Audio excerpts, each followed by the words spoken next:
नमस्कार दोस्तों, मैं विनीता सिन्हा एक बार फिर अपने चैनल पे आप सभी का हार्दिक अभिनंदन करती हूँ। दोस्तों, हम टैरो कार्ड के माध्यम से पर्सनालिटी एनालिसिस की बात कर रहे हैं, तो आज भी हम उसी कड़ी में आगे बात करेंगे। अब तक हमने जाना है द हर्मिट के कार्ड तक, उससे आगे की बात हम आज करेंगे। आगे है व्हील ऑफ फॉर्चून।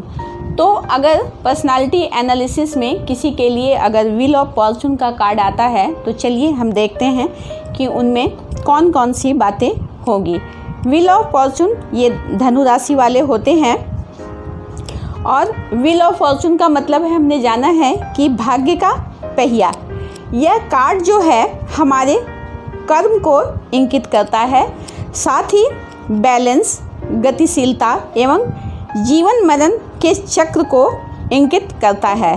कर्म यानी व्यक्ति जिस तरह के कर्म करेगा वैसे ही फल की प्राप्ति उनको होगी। व्यक्ति के जीवन में संतुलन भी होता है और सदैव गतिशीलता भी रहती है, यानी जिस प्रकार भाग्य का चक्र निरंतर घूमता रहता है उसी तरह से ये कभी शिखर पे पहुंच जाते हैं तो कभी नीचे की ओर आ जाते हैं। लेकिन व्हील ऑफ फॉर्चून का जो कार्ड वाले व्यक्ति होते हैं उनके व्यक्तित्व में बुद्धि, विवेक और ठहराव का समावेश होता है। वैसे भी यह 1 नंबर का कार्ड है, यानी ये सूर्य वाले हैं, जो सूर्य हमेशा नेम और फेम देने वाला ग्रह है। तो अगर थोड़े टाइम के लिए इनका भाग्य चक्र अगर घूमे तो ये अपनी कार्यकुशलता, सूझबूझ से बाहर निकल जाते हैं। इन पे ईश्वरीय कृपा सदैव रहती है और इनके अतीत में किए गए अच्छे कर्म फल ही इनकी सफलता की कुंजी है।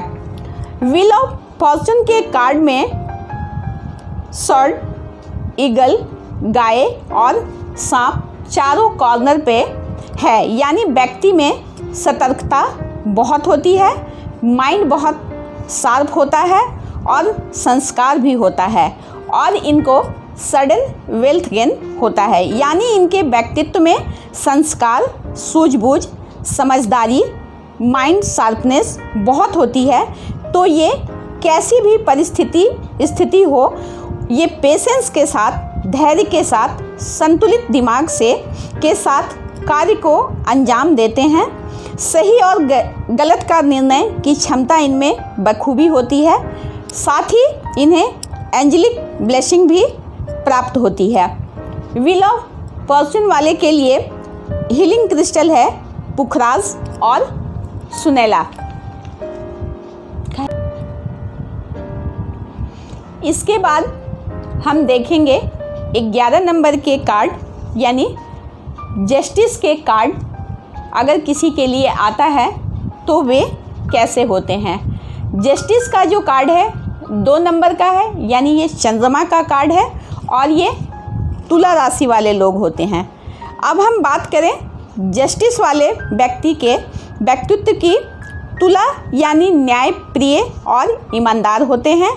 ये व्यवहारिक एवं व्यावसायिक जीवन में संतुलन के साथ साथ ये जीवन के अन्य पहलुओं के साथ कैसे सामंजस्य स्थापित करना है, संतुलन स्थापित करना है, बखूबी जानते हैं। ये लोग अनुभव और योग्यता का उपयोग कर प्रतिकूल परिस्थिति से निकल जाने वाले लोगों में से होते हैं। सकारात्मक और नकारात्मक दोनों पहलुओं की परख रखते हैं। ये न्यायप्रिय, ईमानदार, जवाबदेही देने वाले होते हैं। ये क्विक डिसीजन लेने वाले, रेडी टू मूव पर्सन होते हैं। दिल और दिमाग दोनों को बैलेंस करके चलने वाले होते हैं।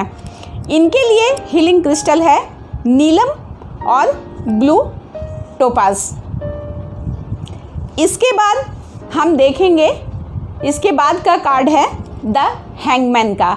तो द हैंगमैन का कार्ड अगर किसी के लिए आए तो वो किस प्रकार के होते हैं। इस कार्ड में हमने देखा है कि एक पर्सन उल्टे लटका हुआ है। द हैंगमैन वाले मीन राशि वाले होते हैं। द हैंगमैन में जो व्यक्ति उल्टा लटका हुआ है पेड़ से, उसके सिर के चारों तरफ पीला प्रकाश निकल रहा है। ऊपर की तरफ फ्लावर लगे हुए हैं। व्यक्ति का पैर 4 की तरफ मोड़े हुए है, यानी 4 की तरफ मोड़े हुए हैं। यानी वैसे तो यह कार्ड जुपिटर का है, पर राहु की दशा भी इनके लाइफ में चलती है, जिससे इन्हें कठिन मेहनत भी करनी पड़ती है और बृहस्पति की कृपा इन्हें प्राप्त है, तो रिज़ल्ट इन्हें पॉजिटिव और आउटस्टैंडिंग मिलती है। लाइफ में इन्हें तपस्या के बराबर मेहनत करना पड़ता है, लेकिन परिणाम इन्हें सुखद मिलता है। इनके लिए हीलिंग क्रिस्टल है बेरिल और सेलेनाइट क्रिस्टल का हम इस्तेमाल करते हैं इनके हीलिंग के लिए। तो दोस्तों, इसके साथ ही अब मैं आप सबसे विदा लेती हूँ। मिलती हूँ कल फिर एक नए वीडियो के साथ, एक नई जानकारी के साथ।